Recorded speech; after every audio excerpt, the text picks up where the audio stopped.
Hi అండి. అందరూ ఎలా ఉన్నారు? అందరూ బాగుండాలి. అందులో మనం ఉండాలి. ఈరోజు నేను మాకిక్కడ లోకల్ హోల్సేల్ స్టోర్ కాస్కో అని ఉంటుందండి. అక్కడ మన పప్పులు, ఉప్పులు రేట్లు ఎలా ఉంటాయో చూయిద్దామని ఒక చిన్న ప్రయత్నం. ఈ వీడియో గాని మీకు గాని నచ్చినట్లయితే లైక్ చేసి, షేర్ చేసి, సబ్స్క్రైబ్ చేసి, కామెంట్ చేయడం మర్చిపోవద్దు. అలాగే గంట కూడా కొట్టండి. అప్పుడే నోటిఫికేషన్స్ అన్నీ వస్తాయి. కాస్కో కూడా మన మెట్రో లాగేనండి. కార్డు లేనిది లోపలికి వెళ్ళనివ్వడు. ఈసారి ఆ కార్డు సిస్టమ్ ఎలా వర్క్ అవుతుందో చూపిస్తాను.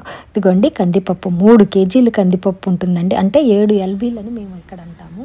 ఇక్కడ అన్ని పౌండ్స్లోనే చూపిస్తాడు. ఎల్బీలు అంటారు. అది వచ్చేసి 1640 రూపాయలండి. ఇండియాలో ప్రైసులు ఎలా ఉన్నాయో నాకు తెలీదు. ఇక్కడ ప్రైసులు నేను చెప్తున్నాను. ఇవి కాబూలీ చెన్నా అండి. కాబూలీ చెన్నా 1316 రూపాయలండి. 1320 వేసుకోండి. 3 కేజీలు. అలాగే సోనా మసూరి 10 కేజీలు కూడా ఉండదు. అది అంతే 1445 రూపాయలు. 10 కేజీలు సోనా మసూరి 1445 రూపాయలు. అన్నిట్లో కల్లా తక్కువ రేటు అంటే మినప్పప్పేనేమో. మినప్పప్పు వచ్చేసి 1190 రూపాయలండి. అలాగే పెసరపప్పు కూడా సేమ్ ప్రైస్. 3 కేజీలు 1390 రూపాయలు. ఈ రెండే కొంచెం తక్కువ.